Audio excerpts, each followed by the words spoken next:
आज हम गालिब एकेडमी में मौजूद हैं। असद रजा सर के लिए हमने एक ताज़ियती जलसे का इनेकाद किया है। वालिद ही थे अब जो हमें संभाले हुए थे या हमारे पूरे परिवार को संभाले हुए थे, तो हमारा तो जो संसार था वही पूरा एक तरह से उजड़ गया। देखिए, असद रजा साहब हमारे बड़े प्यारे दोस्तों में थे। हम बैठते थे एक साथ। हमारे अबरार रहमानी साहब हैं, खुर्शीद अकरम, अच्छे और गहरे दोस्तों में से थे और इनके जाने का बहरहाल अरसे तक हमें मलाल रहेगा। असद रजा साहब न सिर्फ एक सहाफ़ी थे बल्कि अदीब थे, शायर थे, तंज़ो मज़ा निगार थे। मुझे 1990 में हफ्ते रोज़ा हमारा कदम में उनके साथ काम करने का मौका मिला। रजा साहब एक मल्टी डायमेंशन राइटर थे, वो शायरी भी थे, तंज़ो मज़ा निगार भी थे, सहाफ़ी भी थे। एक बहुत बड़े कलम के सिपाही की रुखसत हुई है और लोग उनको याद कर रहे हैं। मग़मूम असद रजा साहब को मैंने अपने 4 मिसरों में खराज अक़ीदत पेश किया है। रजा साहब एक हमजद शख्सियत थे और दबिस्तान बिजनौर के एक लायक फर्जंद थे। उनके अंदर तमाम सलाहियतें मौजूद। बड़ा साने है और यानी तकरीबन 26 साल मुझे सहारा में हो गए हैं और तकरीबन 18-19 साल तक हमारा उनका ताल्लुक़ रहा। रजा साहब और कैस रामपुरी साहब और माजिद रमन साहब, ये तीनों हमारे सीनियर साहब अल्लाह के प्यारे हो चुके हैं। अल्लाह ताला उनको जन्नतुल फिरदौस में जगह दे। और बहुत बहुत उनके अंदर मैं नहीं था, जो आमतौर से माफ़ कीजिएगा एक उर्दू के दुनिया में हमारे साथियों में कहीं न कहीं नज़र आता है। बस अल्लाह ताला उनकी कमी को पूरा करे और उनके घर वालों और हम सबको भी सब्र की तौफीक अता फरमाए। इससे ज़्यादा हम क्या कह सकते। मारूफ सहाफ़ी, शायर, अदीब व तंज़ो मज़ाह निगार असद रजा साहब का इंतकाल हो गया। उनके इंतकाल पर इबाद पब्लिकेशन और गालिब एकेडमी के इश्तराक से गालिब एकेडमी हज़रत निज़ामुद्दीन में एक ताज़ियती जलसे का इनेकाद किया जा रहा है, जिसमें उर्दू दुनिया के बड़ी बड़ी शख्सियत यहाँ मौजूद है और सभी ने असद रजा मरहूम के साथ जो गुजारे हैं लम्हा, उन्होंने शेयर किया, बयान किया और उनके फैमिली से इजहार ताज़ियत की। आइए चलते हैं हाल और दिखाते हैं कि जो शुरका ने क्या कुछ कहा। असद रजा साहब का बेटा असद रजा साहब का जो इंतकाल हुआ वो 1 फरवरी 2026 में हुआ। फोर्टिस एस्कॉर्ट हॉस्पिटल में उनका इलाज चल रहा था दिल का, और दिल के दौरे से ही उनका इंतकाल भी हुआ। उसके बाद जो है वो हम उनको उनके वतन बिजनौर ले गए, जहाँ पर उनका तदफीन का सारा काम अंजाम आया। और अभी जो है वो बहुत सारे प्रोग्राम जो हैं उनके उनके लिए जो है वो हो रहे हैं। गालिब इंस्टीट्यूट में भी हुआ है, आज ही के दिन हुआ है, और बाकी जो है और प्रोग्राम जो हैं वो जगह जगह बहुत सारी जगह पर अभी भी हो रहे हैं। और बाकी जो मजलिसों का सिलसिला है जो घर में भी होता है वो अभी भी जारी है। 10वां उनका 20वां और 40वें का जो उनका प्रोग्राम है मजलिस का, वो 1 मार्च को होगा इंशाअल्लाह। हम इस दुनिया में नहीं हैं, अब दोनों ही नहीं हैं, तो हम तो वालिद ही थे अब जो हमें संभाले हुए थे या हमारे पूरे परिवार को संभाले हुए थे, तो हमारा तो जो संसार था वही पूरा एक तरह से उजड़ गया। अब जो वो खाली जगह है हमारे घर में, वो अब शायद हमारी वो कोई भी भर नहीं पाएगा। और हमारी नहीं, हमारे जितने भी आला खाना है, चाहे हमारे रिश्तेदार हों, मेरठ में हो, बिजनौर में हो, मुजफ्फरनगर में हो, वो ऐसी शख्सियत थे कि उनको मतलब हर आदमी जो है वो याद कर रहा है और याद करके रो रहा है बस। और हमारे लिए भी उनको हम कैसे हम उनके बगैर रहेंगे, तो बस अब अल्लाह ही बताएगा आगे क्या। मैं बैंक में हूँ इस वक्त, मैं SBI में हूँ, तो वहाँ मेरी जॉब है, मैनेजर हूँ। ये शायरी का था वो मेरे में आया ही नहीं पापा का, बल्कि मेरी बहन जो है वो काफ़ी अच्छी शायरा भी हैं और वो उनकी किताबें भी आई हैं। तो शायरी और अदब के हिसाब से मैं उनके सामने कुछ भी नहीं। सीखने का बस कभी मिला ही नहीं, और इस तरफ हमारा रुझान जो है वो हुआ ही नहीं है। तो पर यह है कि बहुत बड़ा चीज़ है जो हमारे वालिद साहब हमारे लिए जो एक खजाना है, और हमारा एक नाम कर गए। अपना नाम तो उन्होंने खैर किया ही है और जैसा कोई बन नहीं पाएगा, पर हम भी उनके साथ, उनके नाम के साथ हमारा नाम जुड़ा है, तो ये बहुत बड़ी बात है हमारे लिए। देखिए, असद रज़ा साहब हमारे बड़े प्यारे दोस्तों में थे। हम बैठते थे एक साथ, हमारे अबरार रहमानी साहब हैं, खुर्शीद अकरम और भी बहुत से लोग बैठते थे, अशर हाशमी। तो 25-30 साल पहले की हमारी दोस्ती है, उससे पहले की है। और असद रज़ा साहब मतलब बहुत अच्छे थे, खुशबाश थे, और कोई उसमें ऐसा नहीं लगता था कि इतनी जल्दी चले जाएंगे। बात सूरत सारी चीज़ें अल्लाह की तरफ से डिसाइड होती हैं। तो उनके जाने का बहुत बड़ा एक इनखला हो गया, बहुत बड़ा, ये समझिए कि एक खालीपन उर्दू दुनिया में हो गया। उर्दू के बहुत मजबूत सुकून थे, अलावा इसके बेतहाशा शरीफ नफ्स इंसान थे, वली सिफत थे, बहुत नेक इंसान थे, और किसी के लिए भी जब भी मदद चाहिए होती बजाते खुद खड़े होते और कहते थे कि, और ये अक्सर कहा करते थे, मेरी ज़रूरत होगी तो मैं रात के 2 बजे हूँ, 3 बजे हूँ, जो भी है, तो सुबह कहते हैं मैं हाजिर हूँ, और वो हाजिर होते थे। तो और उनका बहुत बड़ा कंट्रीब्यूशन उर्दू ज़बान में, मैं कहूँगा ख़ास तौर से बच्चों के लिटरेचर के ऊपर था। और साथ ही साथ उन्होंने शायर भी थे, उन्होंने नातें भी लिखी थी, कई किताबों के वो राइटर थे। तो उनके जाने से बहुत बड़ी जो है कमी हो गई। सबसे बड़ा उनका जो मैं समझता हूँ उर्दू को कंट्रीब्यूशन था, वो ये था कि NCPOL से उन्होंने बच्चों का रिसाला जो है, बच्चों का साथी, वो उन्होंने बड़ा जोर दे करके डॉक्टर हमीदुल्लाह भट्ट के ऊपर, हम भी साथ में होते थे, वो उसको उन्होंने जारी करवा दिया।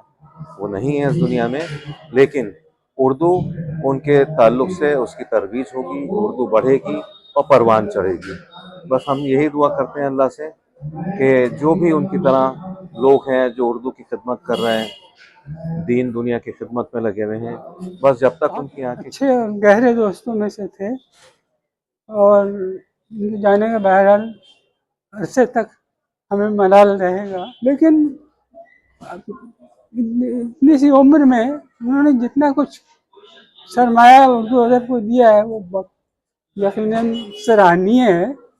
और हम तो खुश होते हैं कि एक तरफ शायर नज़र आते हैं तो दूसरी तरफ मुतरजम नज़र आते हैं, सहाफ़ी नज़र आते हैं तो अदीब भी नज़र आते हैं। यानी वो ऑलराउंडर थे इस मैदान के, और उनको कहीं भी कभी भी किसी भी मौजू पे बोलने के लिए कह दिया जाए तो अपने हसीन पैराए में तंजो मजाक के पर्दे में वो अपनी चीज़ें, अपनी बातें कहा करते थे।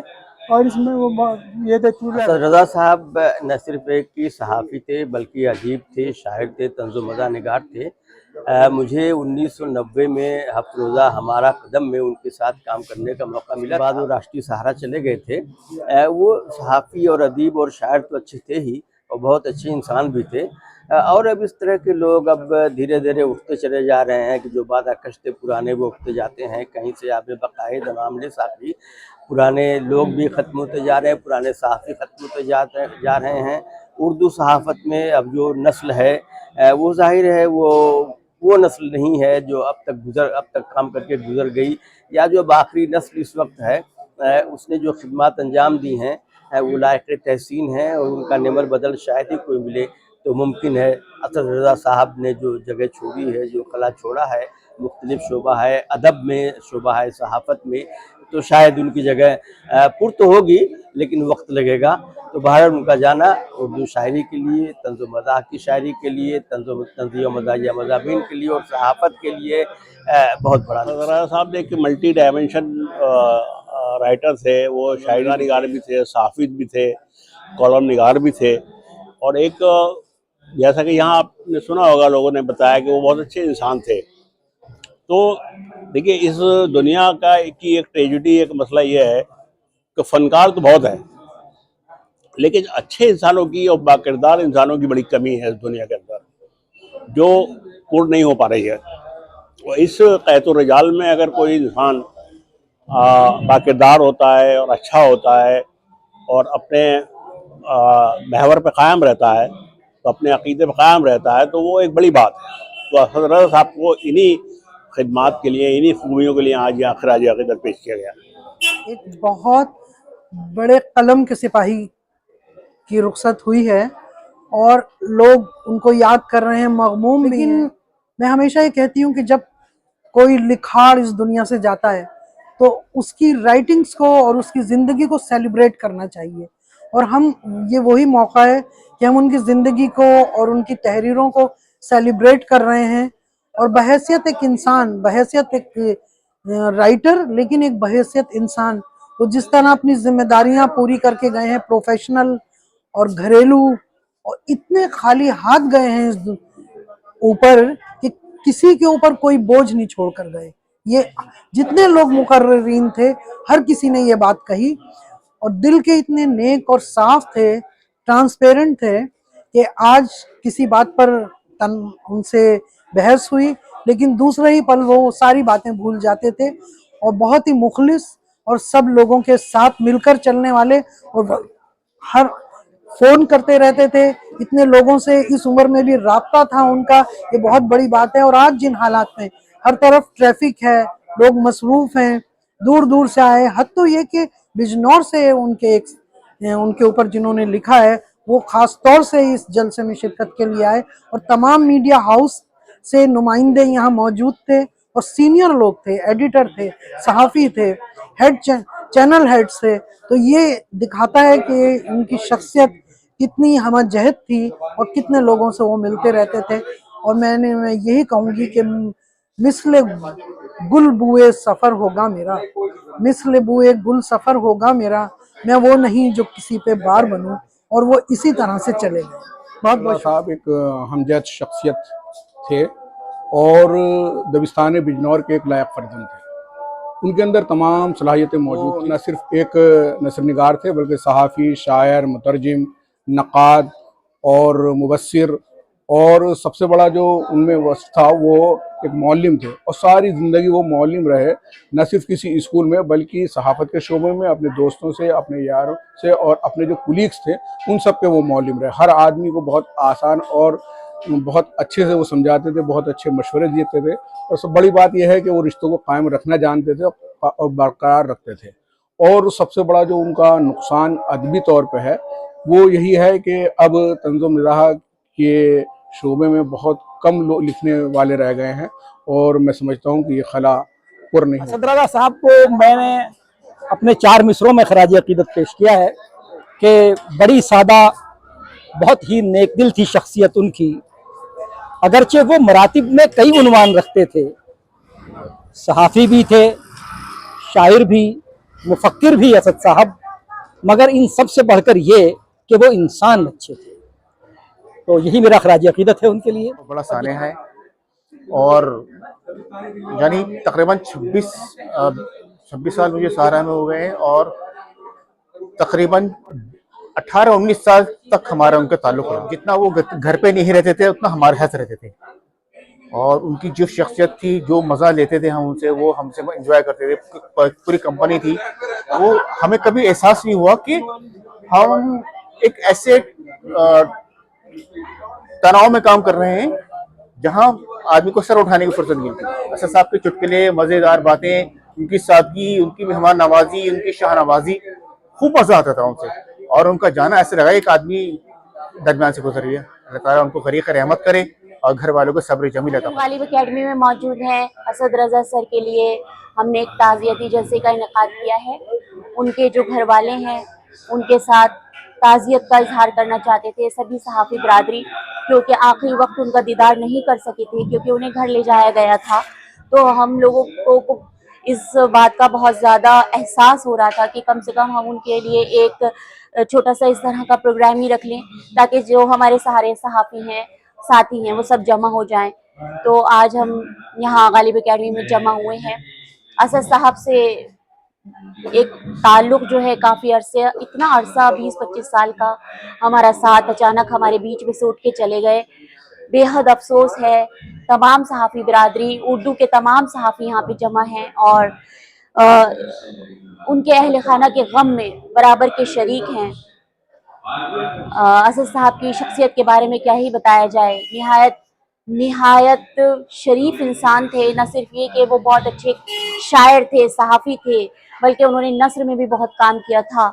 21 और 22 के करीब उनकी तकरीबन किताबें हैं जो आ चुकी हैं, और बस अब हम लोग यही सोच रहे हैं कि जो उनका काम जो अभी रह गया है और जो वो चाहते थे कि हो, हम उस पर काम करें। साहब चले गए, ताज़ियती जलसा हुआ, आप उनके साथ काफी टाइम गुजारा है, किस तरह देखते हैं?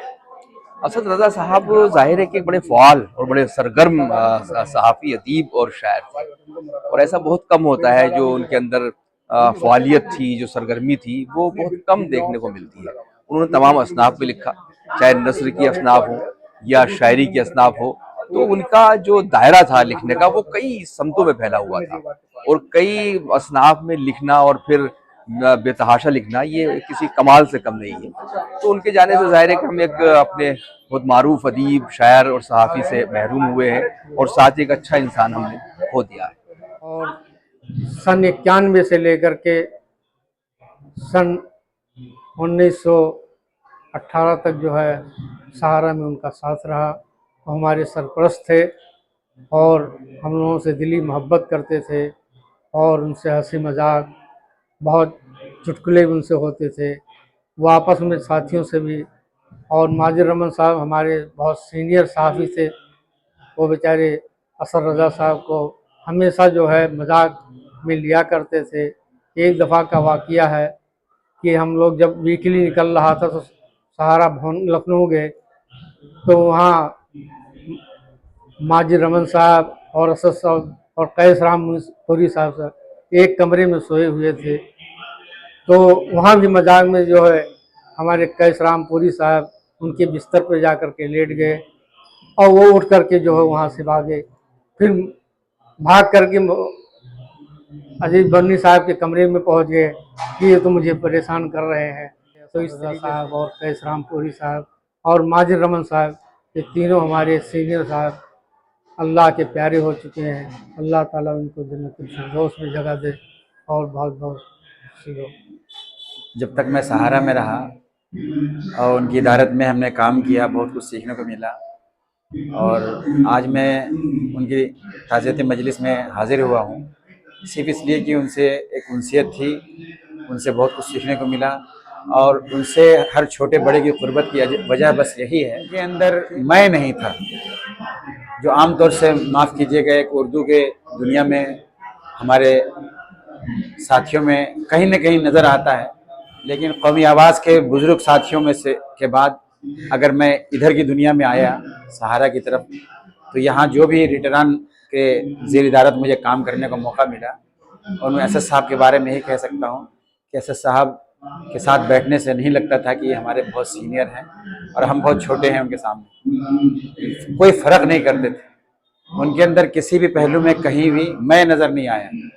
इवन यहाँ तक कि ऑफिस से बाहर भी, जब वो जसोला में मकान ले रहे थे अपना, उस मौके से जब भी कोई मशवरा लेना हो, कोई काम हो, तो बिला झिझक हमारे दरवाजे पे चले आते थे और आवाज़ लगाते थे ज़ोर से, और मैं शर्मा जाता था। मुझे मतलब ये खफगी महसूस होती है। ये आप तो जानते ही हैं कि हम लोग सहारा में थे, और असद रज़ा साहब से ताल्लुक़ात तो वहीं से शुरू हुए हैं। लेकिन जब हमने सहारा छोड़ा, उसके बाद रोज़ानामा ख़बरें में आए, वहाँ से भी जब हम चले आए, अपना जब काम हमने भारत पब्लिकेशन का शुरू किया, तो मेरी खुशकिस्मती है कि पहली किताब उनकी उत्तर प्रदेश में सहाफ़ियों का किरदार इस उन्वान से किताब आई थी उनकी, और वो हमारे ही पब्लिकेशन से शाये हुई थी।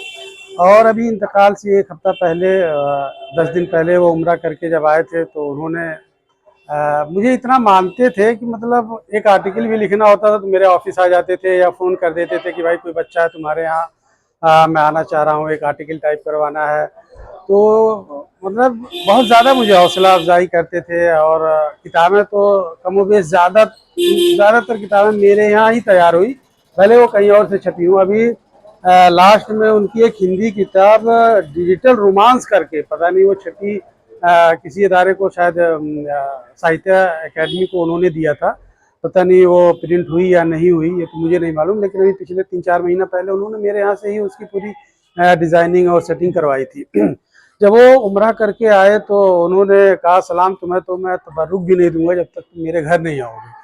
तो बल्कि फरमान चौधरी और मैं ऑफिस में उस वक्त मौजूद थे। मैंने कहा यार चलिए असद रज़ा साहब के यहाँ चलते हैं, और वो हज करके आए हैं, थोड़ा सा कह रहे हैं कि जब तक आओगे नहीं तबर्रुक भी नहीं देंगे।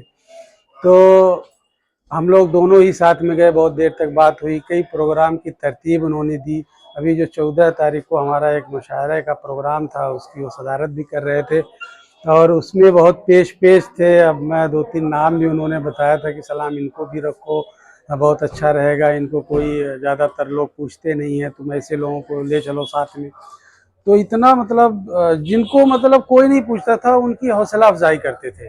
वो सहाफ़ी, तंज़िया निगार, शायर, मैं तो इनको बाद में रखता हूँ। बहैसियत इंसान वो बहुत ज़बरदस्त इंसान थे।